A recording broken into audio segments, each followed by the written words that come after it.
Espagne-France, et c'est l'heure du débrief, les amis. La finale de la Nations League remportée par l'équipe de France de Didier Deschamps face à l'Espagne. 2-1. On va revenir dans ce contexte avec, regardez, la une de la presse ce matin. Côté français et côté espagnol, on avait ce belle commune finale à la une de l'équipe avec Antoine Griezmann et Karim Benzema face à la jeunesse de Gavi et puis Aymeric Laporte, pour lequel ce match était si particulier. Lui, le français, cette nationalité sportive est espagnole. Côté Marca, nous voulons cette coupe avec tout le groupe de Luis Enrique, le sélectionneur espagnol. Alors, quels étaient ses plans dans ce match? Il y a eu deux changements notables par rapport aux demi-finales dans les deux 11. Deux changements et on va les voir tout de suite. Voici les compositions d'équipe choisies par Didier Deschamps et Luis Enrique. En bas, l'équipe de France qui a joué tout en blanc avec ces deux changements notifiés, vous les voyez en jaune. Défense à 3. On a gardé ce système défensif à 3. Lucas Hernandez a été mis sur le banc. Une demi-finale un poil difficile face à Lukaku et face à la Belgique. Et c'est Kimpembe, le joueur du Paris Saint-Germain, qui est entré aux côtés de Varane, Koundé devant le capitaine Lloris. Le deuxième changement, là il était devenu obligatoire. Pas de Adrien Rabiot, touché par la Covid, rendu touché positif. Et c'est Tchouaméni qui est rentré aux côtés de Paul Pogba. Le reste, ça n'a pas changé par rapport au match face à la Belgique. Théo Hernandez, Pavard, Griezmann, Mbappé et Karim Benzema. Ce trident qui va faire que côté espagnol, un changement a été une marque défensive. On va y revenir, mais le premier changement, il est ici. Eric Garcia choisi en charnière centrale à la place du défenseur de Villarreal, Pau. Et du coup, Laporte a changé de côté, passé côté gauche pour laisser Eric Garcia à son poste de prédilection à droite. Le deuxième changement, donc, qui est lié à ce trident ici, pas de Coquet, ça a été la grosse surprise. Et c'est Rodri qui a été choisi, le joueur de Manchester City. Ça a amené pas mal d'interrogations du côté des experts espagnols. Coquet qui avait fait un excellent match face à l'Italie, conservation de balles, libérant d'ailleurs l'espace permettant à Marcos Alonso ici de prendre son couloir. Là, on n'est pas du tout dans le même registre défensif, pour jouer tout simplement avec un double pivoté avec Busquets, pour faire que à chaque fois qu'on se retrouve avec des contre-attaques de ces hommes, on a au moins un de ces deux lascars qui vient épauler la charnière centrale. C'était un choix défensif de Luis Enrique. Deux anecdotes à vous donner avant le coup d'envoi. Le premier, c'est que c'est Luis Figo qui a apporté le trophée. Le Portugais, la Nations League qui appartenait au Portugal avant que la France s'en empare. Aujourd'hui, Luis Figo, ancien joueur bien entendu de l'Inter, ce match se jouait à San Siro, à Milan, et Luis Figo, un homme et un soldat de Ceferin, le patron de l'UEFA, et c'est également à noter. La deuxième remarque, il n'y a pas eu de check entre les deux équipes, ils ne se sont pas passés comme ça les deux formations l'une devant l'autre pour checker tous les joueurs. Pourquoi? Covid, avec en tête bien évidemment ce qui s'est passé pour Adrien Rabiot. Pas de check entre les deux équipes. Bon, on vient au match. On a eu une première mi-temps difficile. On a eu une première mi-temps qu'on va juger ennuyeuse. Pour différents motifs. Un motif positif, c'est que l'équipe d'Espagne a livré l'une de ses meilleures prestations défensives, selon moi, depuis bien longtemps. Ça s'est vu notamment avec Eric Garcia, le défenseur central sur lequel on pouvait avoir quelques doutes, le défenseur de Barcelone.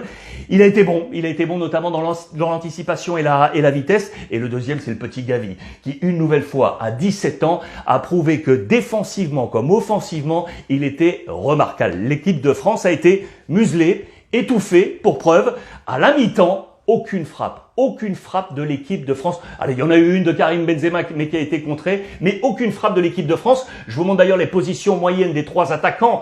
Benzema qui a pris plutôt le flanc gauche, vous le voyez ici sur la position moyenne avec son numéro 19. Antoine Griezmann numéro 7 ici, et Kylian Mbappé avec son numéro 10.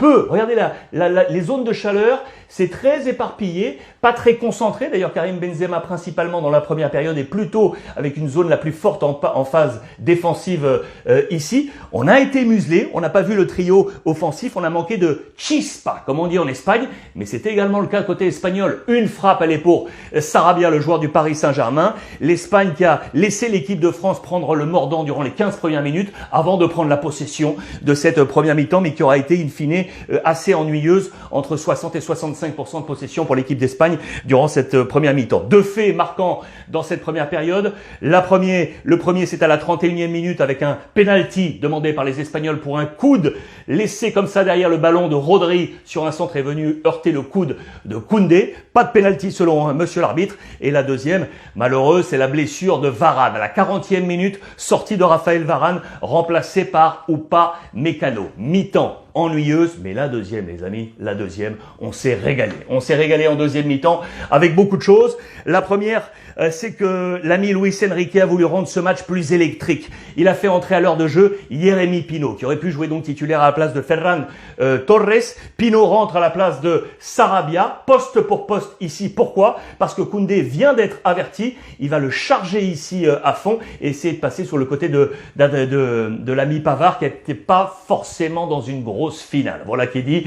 Et donc, on a fait ce changement du côté de Luis Enrique avec l'entrée de Jérémy Pino. Mais ce match, je vous l'ai dit, va être électrique. 64e minute, Antoine Griezmann, combinaison avec Karim Benzema, et on va trouver sur le centre Théo qui va frapper, barre transversale en faveur de l'équipe de France. Mais dans la même minute, les amis, 64e mouvement offensif de l'équipe espagnole qui va partir côté gauche avec Busquets, ballon par-dessus la défense, à la lutte entre Upamecano et Oyarzabal, crochet de Oyarzabal, la balle dans le petit filet opposé, 1-0 pour l'Espagne. L'Espagne va mener 1-0 à la 64e minute.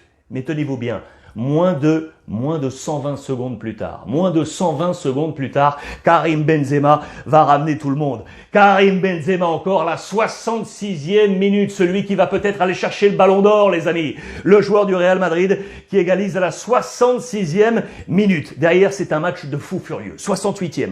Occasion pour Kylian Mbappé, qui a manqué d'un petit truc ce soir. En tout cas, c'est ce qu'on se dit à ce moment-là. 68e, il va tenter une action avec un lob, sur une passe superbe d'ailleurs de Antoine Griezmann au passage. Et puis à la 72e, 4 minutes plus tard, de nouveau Kylian Mbappé qui va frapper trop centré, pas assez appuyé, directement sur Unai Simon, le gardien de l'équipe d'Espagne. Deux grosses occasions pour l'ami Kylian Mbappé. On se dit qu'il lui manque peut-être un petit truc. On est toujours à un but partout. Et puis à la 75e, Luis Enrique va faire entrer Koké ici, non pas à la place de Rodri pour conserver ce duo défensif devant la défense, parce qu'à ce moment-là, l'équipe de France est en train de monter en puissance dans ce match. Il enlève Gavi et il va mettre la position de Koké pour essayer de prendre ce ballon. 75e, 79e. Là, c'est Didier Deschamps qui va tenter un coup parce qu'il a senti que l'ami Pavard n'était pas au top depuis la rentrée de Jérémy Pino. Et du coup, il sort Pavard et il fait entrer Dubois qui va tout de suite venir sur l'ami Jérémy. Là, on est à la 79e minute. Ça marche. L'équipe de France a pris cet ascendant, je vous l'ai dit. Et 80e minute. Alors là, c'est un but superbe comme celui de Karim Benzema, de l'ami Mbappé. On pense au hors-jeu.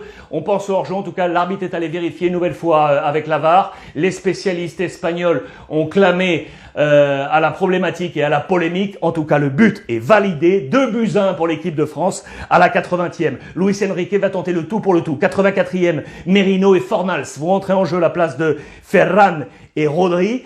Occasion pour Oyarzabal à la 88e avec un super Hugo Lloris. Hugo Lloris qui va faire rebelote sur Jérémy Pino à la 90e plus 5. Cela ne bougera plus. Didier Deschamps aura fait entrer Jordan Verretou à la place de Griezmann pour tout museler. L'équipe de France va s'imposer 2-1 face à l'Espagne. Nations League pour l'équipe de France. Enseignement pour moi, c'est de voir Antoine Griezmann désormais capé à 100 cap international pour Antoine Griezmann qui rejoint ce cercle. Regardez le cercle des centenaires de cette équipe de France. Deuxième enseignement pour moi, c'est un superbe Paul Pogba ce soir qui a été pour moi peut-être le MVP. Et puis une nouvelle fois, la combinaison qui était née en Italie de cette demi-finale remportée face à la Belgique. Mbappé, Karim Benzema, ce soir les buteurs. Mbappé, Karim Benzema, ils ont été superbes. L'équipe de France s'est imposée face à l'Espagne 2-1. Une super deuxième mi-temps, on s'est régalé. Voilà pour le débrief les amis.